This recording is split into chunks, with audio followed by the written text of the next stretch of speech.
Tanya Green walked onto the plane with an air of calm, her presence barely drawing attention as she moved toward her seat. She wasn't the type to seek out the spotlight. Her confidence wasn't loud or brash, but quiet and steady, a reflection of the years she had spent carefully building her empire. At 38, Tanya had already carved out a legacy for herself in the business world, but you wouldn't know it by looking at her. She wasn't adorned in flashy clothes or expensive accessories that screamed wealth. Instead, she wore a perfectly tailored navy blazer, matching slacks, and a demeanor that seemed to say, "I belong here, but I don't need to remind you." As she made her way through the cabin, her calm composure contrasted sharply with the chaos and noise that usually accompanied the bustle of wealthy passengers settling into their seats. Her eyes briefly scanned the surroundings, not out of curiosity, but as someone who had grown accustomed to moving through spaces of luxury with ease. To the passengers seated in first class, Tanya might have seemed like just another quiet traveler, lost in the anonymity of her surroundings. But what they didn't know was that Tanya wasn't just a passenger, she was the owner of the plane, the owner of the very airline they were flying on, and she had built it from the ground up. She could have chosen to flaunt her position, to sit at the front and demand recognition, but Tanya didn't. She preferred the silence of her own company, a company earned through years of hard work, intelligence, and strategic risk-taking. She wanted to be seen for her capabilities, not her wealth.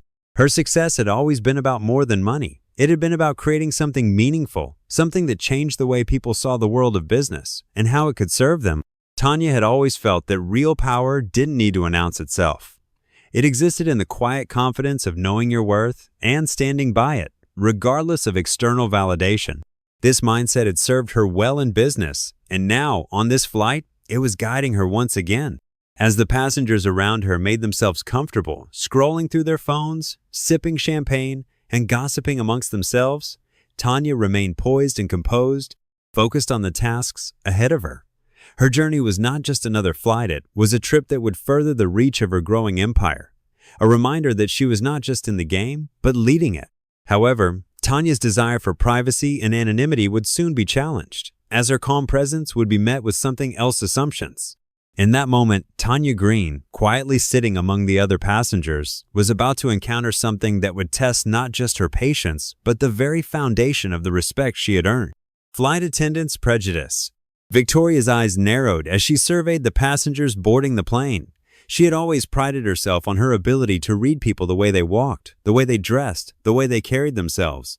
It was an art, in her mind, a way to understand who truly belonged in spaces like this and who didn't.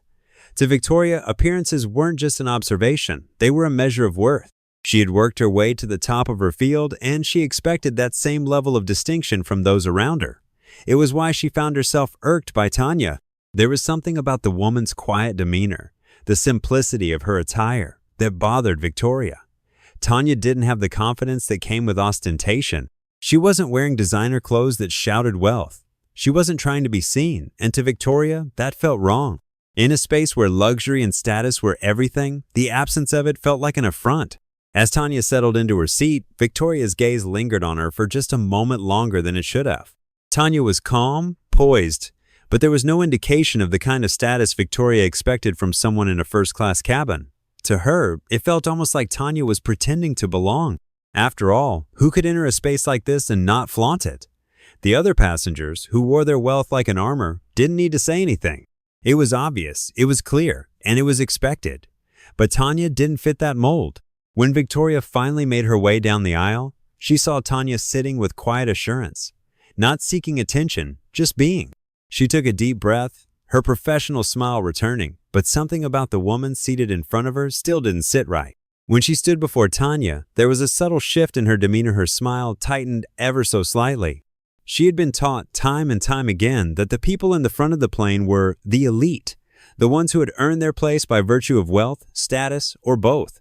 Tanya, by her own standards, didn't belong. "Excuse me, ma'am." Victoria's voice was polite but condescending, her eyes briefly scanning Tanya's attire as she spoke. "I think you're in the wrong section." Her words were not an invitation to engage, but a demand for Tanya to fit into the neat box Victoria had already created for her. There was no room for nuance in Victoria's mind, no space for the possibility that someone who didn't advertise their wealth might actually belong. Tanya, calm and unbothered, looked up. "I believe this is my seat," she replied simply, her tone steady, unwavering, as though she were speaking to someone who truly mattered, not someone who needed to prove their worth. She wasn't about to engage in a fight or argue for her place. She knew her worth, and it was never tied to what she wore or how loud she needed to be about her success. But to Victoria, the quiet defiance in Tanya's voice was a challenge. How could someone who didn't fit her ideal of success challenge her authority?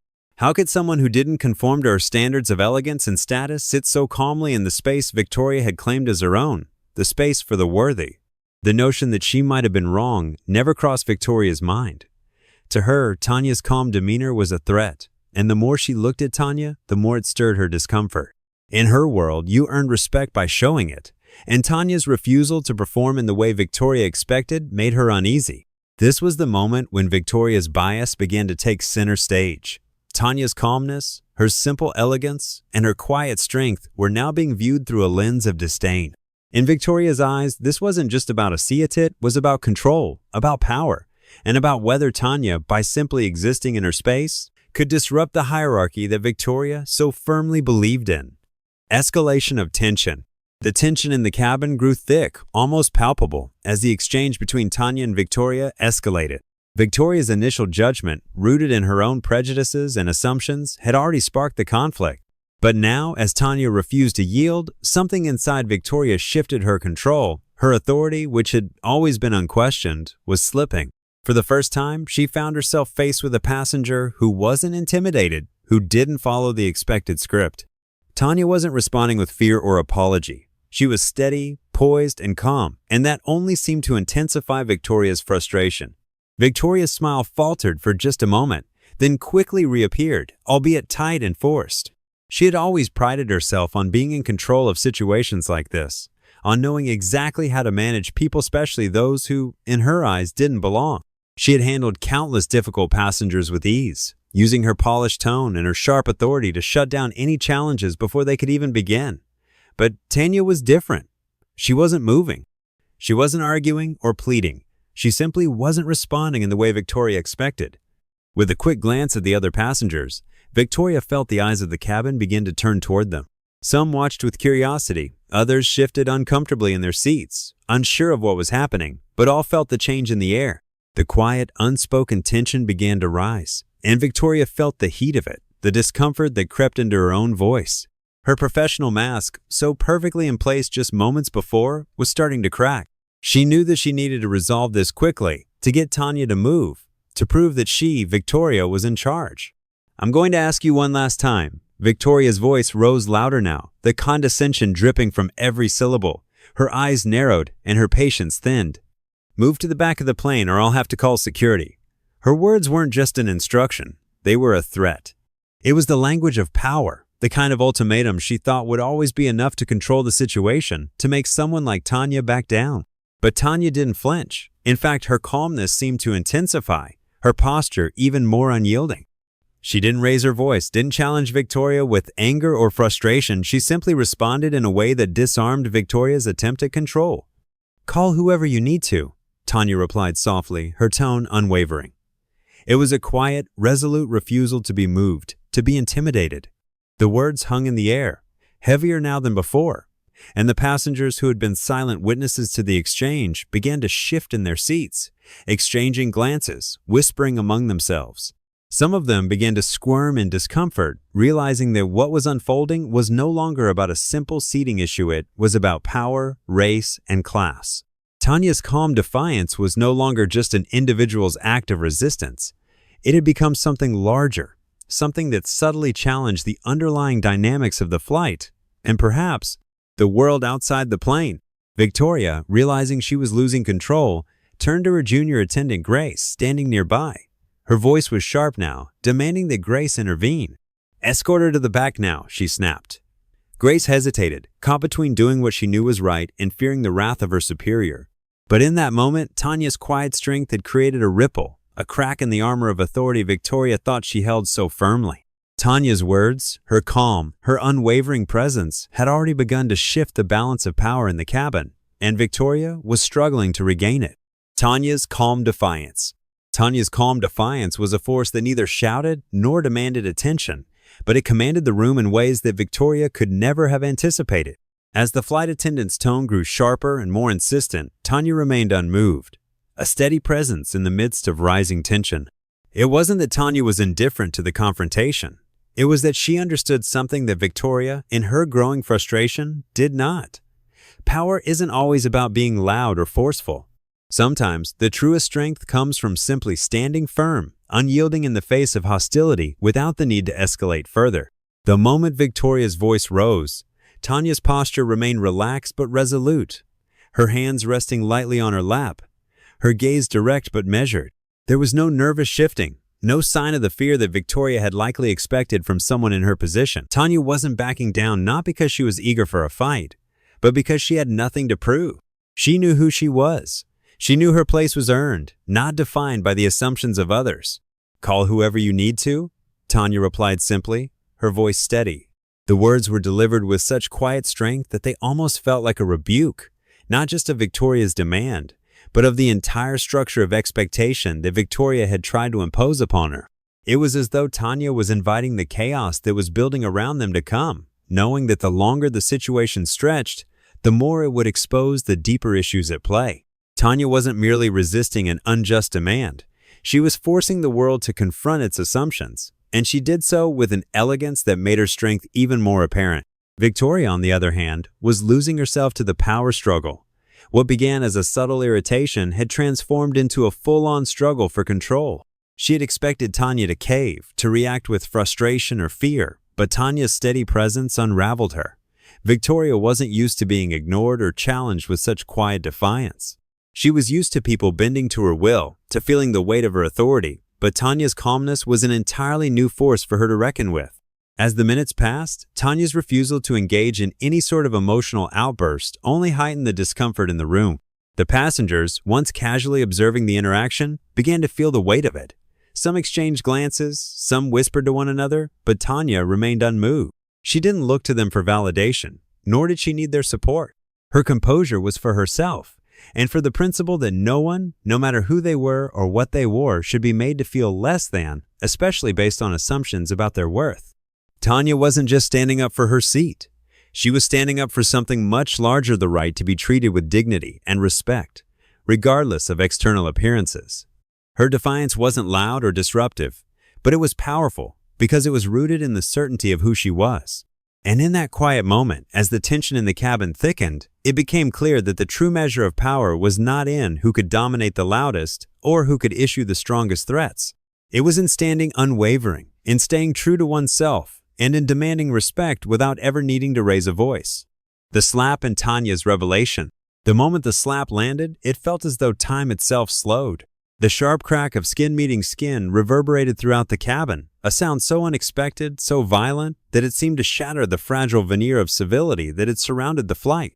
The passengers, once casual observers, now held their breath in stunned silence, as the force of the act rippled through the air. Victoria, for all her earlier bravado and authority, stood frozen for a moment, her hands still suspended in the air, disbelief written across her face. She had crossed a lineone that could never be undone, but the full weight of it hadn't hit her yet.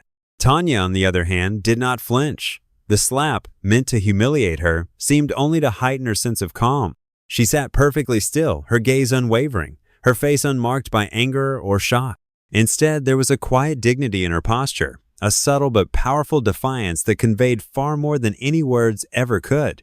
Her refusal to react with fury or retaliation was not born of passivity. It was a testament to her inner strength. Tanya understood something that Victoria didn't. The slap wasn't about her. It was about the failure of a system, a society that judged people before truly seeing them. As the silence settled over the cabin, Tanya remained motionless. Her hand, resting gently on her lap, was the only thing that betrayed the tension she held inside. She didn't touch her face where the slap had landed. She didn't even flinch, as if to do so would have been to grant power to the insult. There was no need to escalate this further. She had already said everything she needed to say with her stillness. She had nothing to prove to Inyana, not to Victoria, not to the passengers, not to the world. Her strength was in her ability to remain composed, to stay grounded in herself, even in the face of such blatant disrespect. It was in this moment that Tanya made her revelation. Slowly, deliberately, she stood from her seat, her movements graceful but firm, as though every step was a statement in itself. The passengers watched, mesmerized by the shift in the atmosphere, as Tanya addressed the flight attendants and, by extension, everyone who had silently supported Victoria's prejudice. With a calm that only seemed to increase in power, she spoke. "I am Tanya Green," she said, her voice steady, cutting through the charged silence like a blade. "I own this plane. I am the owner of this airline." The words hung in the air, not just as a revelation of her identity, but as a quiet yet resounding correction of the assumptions that had led to her treatment. Tanya was not just some anonymous passenger. She was not the other, the one who didn't fit the mold. She was a woman who had earned every seat she sat in, not by meeting someone else's standards, but by building an empire of her own, piece by piece. Her quiet strength was her power, and now the entire cabin knew it. Victoria stood motionless, her face drained of color as the reality of her actions hit her. She had assumed that Tanya was insignificant, someone who didn't belong in the world she, Victoria, had crafted in her mind. But in that moment, Tanya had dismantled every preconception, every bias, without ever needing to raise her voice. The slap wasn't just a physical action, it was the final act in an unfolding drama that would reveal, to everyone in the cabin, the price of assuming someone's worth based on their appearance. Tanya's calm defiance was the truth that exposed the lie Victoria had built around her. And in that moment, Tanya Green didn't just reveal her name. She revealed the deeper truth of the injustice that had just been exposed. Consequences for Victoria. The moment the words left Tanya's lips, the air seemed to shift, carrying with it an undeniable weight. The cabin, once filled with idle chatter and the hum of a routine flight, now buzzed with an electric tension. Tanya Green, the owner of the plane and the airline itself, stood at the center of the storm, and in her calm revelation, she had turned everything upside down. Victoria, who had once controlled every interaction with ease, now stood at the epicenter of her own undoing, her arrogance and assumptions laid bare for everyone to see. Victoria's face drained of color as the realization hit her with full force. The confident, sharp flight attendant who had wielded her authority without hesitation now found herself stripped of her power, exposed for the prejudice she had displayed so casually.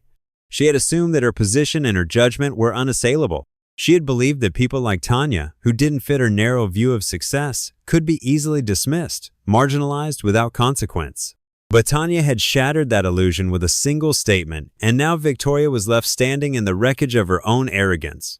As the silence thickened, Victoria's confidence faltered, her eyes darting around the cabin, seeking someone to anchor her.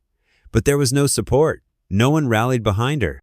The passengers, who had once watched quietly from the sidelines, now seemed to turn away from her, their eyes filled with judgment. Some exchanged knowing glances. Others silently shook their heads. The weight of the collective disapproval pressed in on Victoria, and for the first time she felt utterly alone. Her authority, which had been built on assumptions and biases, was meaningless now in the face of truth and dignity. Tanya, unfazed by the look of disbelief on Victoria's face, turned to the flight crew, her voice steady as she spoke, holding no trace of anger, only a quiet resolve. "Victoria," she said, her tone crisp and unyielding, "your behavior today has been nothing short of disgraceful. You humiliated me, mistreated me, and allowed your prejudice to dictate your actions. This cannot and will not be tolerated." The words were not delivered with fury, but with a quiet authority that made them all the more powerful. In that moment, Tanya wasn't just confronting Victoria as an individual. She was challenging a system of inequality, a culture where assumptions based on appearance could lead to someone's mistreatment. Victoria opened her mouth to protest, but no words came out. She was drowning in her own guilt, unable to find an escape from the consequences of her actions. Her earlier dismissive tone now felt hollow, as if it were coming from someone she no longer recognized. The room was silent, expectant, and as Victoria faltered, Tanya's calm presence only grew stronger. It wasn't just Tanya who had the power to call for change, it was the collective will of the passengers who had witnessed the injustice unfold. No longer passive observers, they were now active participants in this moment of reckoning. As Tanya's words echoed in the cabin, the reality of Victoria's actions sank in. Her prejudice, her hasty judgment, her mistreatment of someone based solely on appearance had far-reaching consequences. And those consequences were no longer something she could ignore or avoid. As the pilot stepped in, his voice firm, the reality of the situation became undeniable. Victoria's actions had crossed a line that could not be erased. Tanya's words had set in motion a reckoning, and Victoria would face the consequences of her behavior. She was escorted off the plane, her position stripped away, her authority shattered, and her dignity left in tatters. In the end, it wasn't the slap that defined the moment. It was the unyielding grace of Tanya Green, who, through her calm defiance, forced the world to reckon with its own flaws and, in doing so, ensured that those who perpetuated injustice would face the consequences of their actions. Tanya's leadership and public message. In the wake of the confrontation, Tanya Green's leadership radiated through every word and action. The passengers, once silent observers to a moment of injustice, now found themselves caught in a whirlwind of awareness, as the truth of the situation began to sink in. What Tanya had done wasn't just about defending herself. It was about setting a standard, one that could not be ignored. Her composed strength in the face of adversity wasn't just an act of personal resilience, it was a message to everyone present that respect, fairness, and dignity should be the baseline for human interaction, not the exception. As the plane touched down, the tension that had gripped the cabin began to dissipate, but the impact of what had transpired remained. Tanya's calm leadership had changed the dynamic in that space. She didn't need to raise her voice to command respect.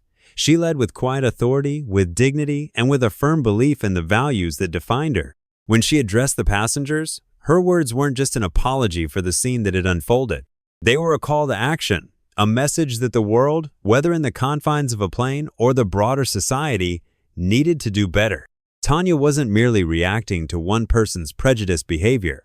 She was confronting a deeper issue that plagued all of us, the tendency to judge others based on assumptions and appearances rather than their true worth.